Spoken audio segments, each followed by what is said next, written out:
Bem-vindo ao nosso podcast Parapsicologia na Prática. E hoje nós vamos falar sobre um tema muito importante, muito sério. Qual que é, Wilson? Muito forte. Parapsicologia e atentado contra a própria vida. Olha, tema muito forte, né? Então, se você está interessado nesse tema, fique aqui conosco.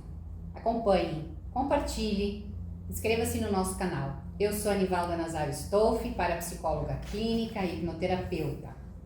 Eu sou Wilson Rafael Stolfi, parapsicólogo clínico, psicólogo, diretor do Instituto Parapsicologia IPAXI, editor, escritor e algumas coisas mais nesta área da parapsicologia. Há 30 anos que eu estudo esse tema. Muito bem, Wilson. Então vamos lá trazer para o nosso ouvinte esse tema tão especial, um tema envolvendo atentado contra a própria vida. Então fala para nós, Wilson, como que essa pessoa chegou para você? Quem chegou para mim, na verdade, foi a mãe da moça, porque a moça, a filha, 18 anos, estava na UTI do hospital porque havia atentado contra a própria vida. Uau! Assim chegou o caso para mim. E aí eu, como psicólogo, fui até o hospital, pude entrar na UTI, enfim, mentalizei, fiz algumas sugestões, porque o subconsciente nunca está parado, está sempre ativo, então fui fazendo algumas sugestões a esta moça que vamos chamar aqui de Renata. E depois, dando essa visita aí, que ela saiu do hospital, e começamos o processo então de orientação em parapsicologia, buscando o porquê, o que leva esta moça de 18 anos a tentar contra a própria vida, mais de uma vez, aliás já não era a primeira vez, e como de praxe, nós começamos então, claro, conversando com a moça, conhecendo-a, vendo a vida dela, como é que ela é, enfim, falamos da parapsicologia, como é que funciona a mente, como é que se estrutura a personalidade, enfim, levantamos dados para então ter informações básicas da pessoa para começar um processo então de hipnoterapia, de reprogramação mental pela parapsicologia. Então quer dizer que primeiro foi a mãe dela, né? E depois você foi visitá-la até no hospital. Sim. E aí depois disso ela veio por conta própria, então, sim, te procurar para trabalhar essa situação. Foi isso? Foi isso. Como que ela chegou à tua frente, essa moça? Qual era o estado dela? Enfim, como é que foi isso? Muito tímida, muito envergonhada, muito decepcionada com ela mesma, por aquela situação, novamente uma tentativa contra a própria vida, e ficou assim, chegou toda fragilizada pela situação. Porque isso também deve ser um aspecto forte, né? A pessoa, depois que faz esse atentado contra a própria vida, ela cai num estado depressivo até, né? Porque toma ciência, sim, da situação, né? No fundo, é uma grande depressão, né? E sentindo muita culpa. Isso. Culpa por ter feito isso, levado a família, aquele estado todo e tal, de ela tentar de novo contra a vida, né? Enfim, a partir disso, então, fomos conversando, explicando então o que é, como é que funciona, como é que a gente trabalha com essas questões e tudo mais, né?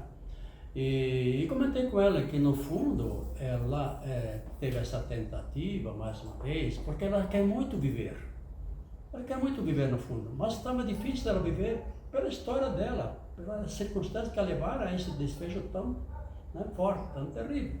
Então, que ela não é culpada de nada, há uma força maior que ela. Aí ela me conta como outros candidatos a tentar contra a própria vida, quase todos dizem a mesma coisa.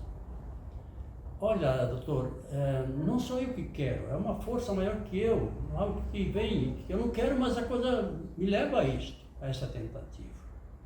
O que para mim é muito claro isto, hoje, em termos dessa tentativa contra a própria vida, que não é a própria pessoa que atenta contra a própria vida.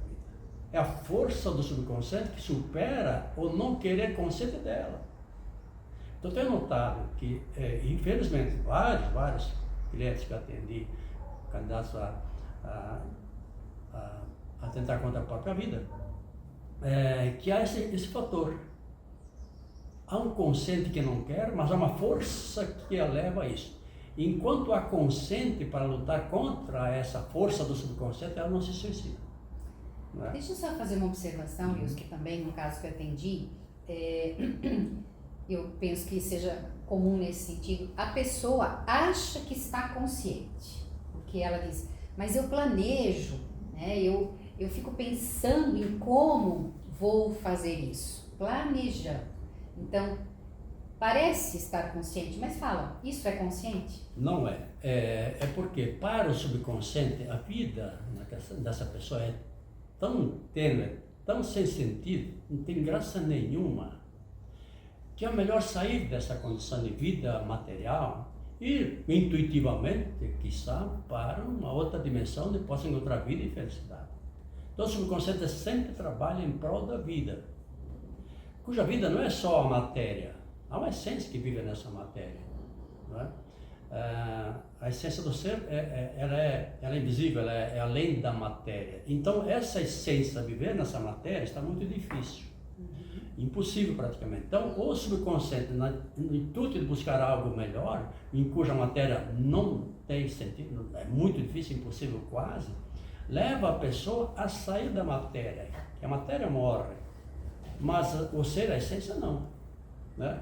E a partir desta força do subconsciente de buscar vida é que ele leva a esse extremo.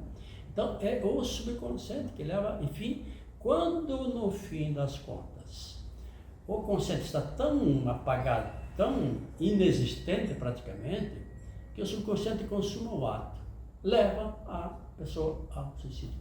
Porque conscientemente ninguém quer se suicidar. É o subconsciente que leva a pessoa a isso, que para então o subconsciente, a vida não está mais, não pode mais estar naquela matéria.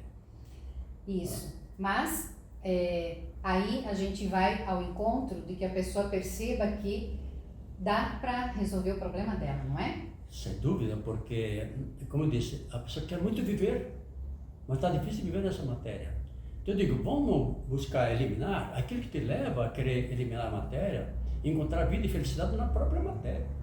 Você está aqui para uma missão pessoal intransferível, você é filho do universo, você está aqui para alguma finalidade, só que você não está encontrando esta finalidade.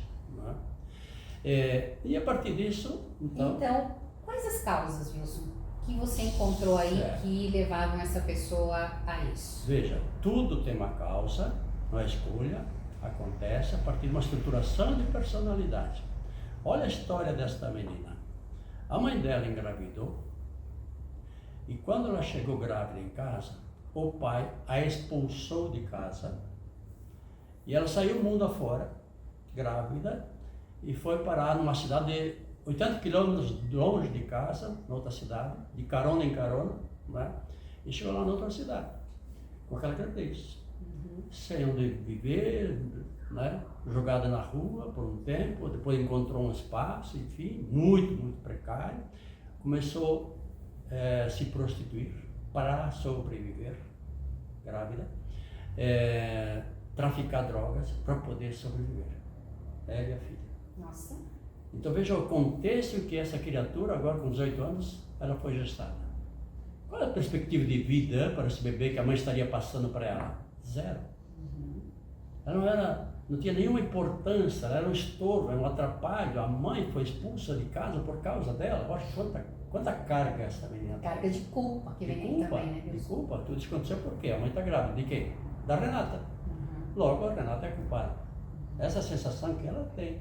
Como se ela tivesse escolhido, né, que a mãe engravidasse. Jamais. Né? Então aí você vê que está a causa principal. Ali está a causa principal. Extrema rejeição à maternidade, extrema rejeição ao bebê. Essa criança não devia ter vindo nesta idade, neste momento.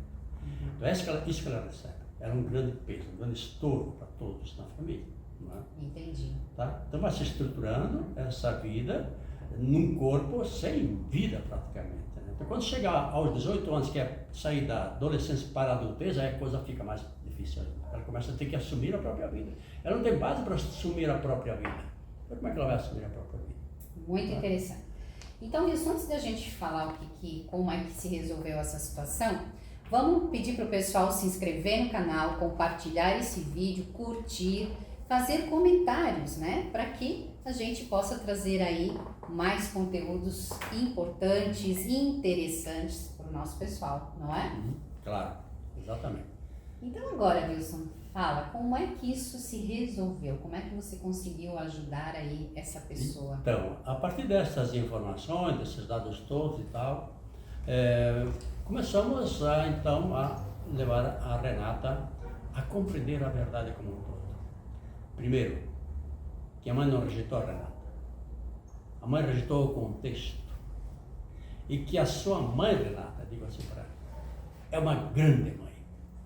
Porque sendo expulsa de casa, traficando droga para lá e para cá, se prostituindo, para quê? Para garantir a tua vida, Renata. Então isso é muito importante para a sua mãe, mesmo que você não tivesse percebido antes disso.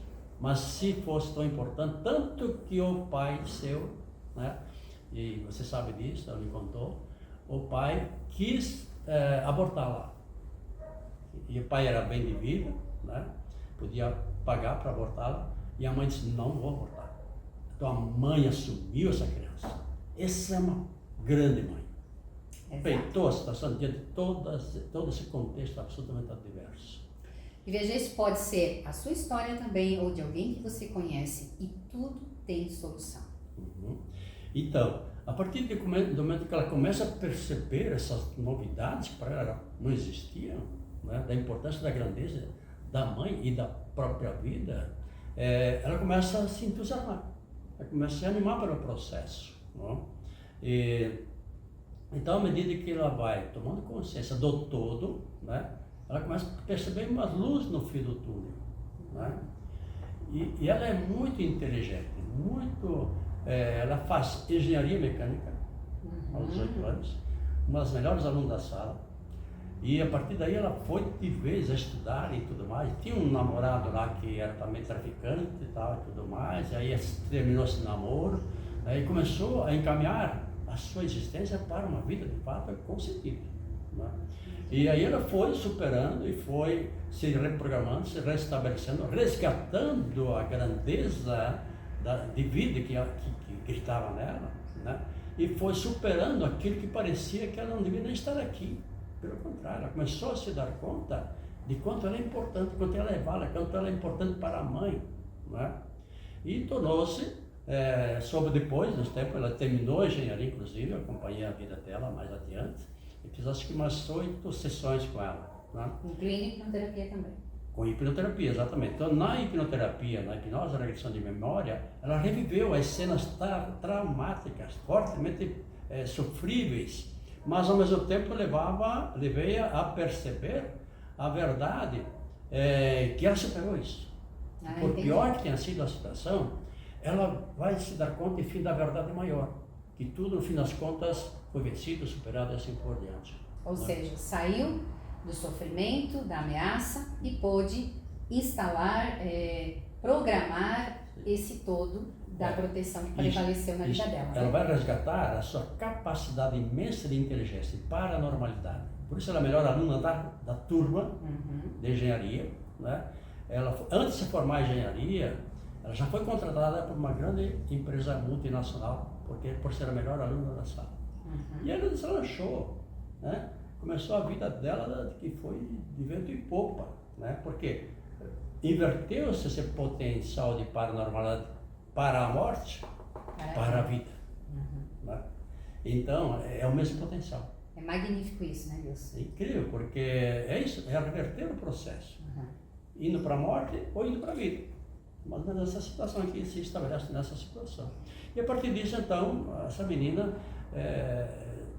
faz alguns anos já, mas eu acompanhei por um tempo, eu soube que ela foi muito bem sucedida, que se encaminhou na vida, enfim, tornou-se uma pessoa extraordinária. Tenho um carinho muito grande por ela, né? Por conta até que firmamos uma relação profissional assim muito, porque isso é emocionante para nós, para psicólogos, né? Acompanhar um caso desse, de poder tirar a pessoa que vai para a morte e dar-lhe a vida, né?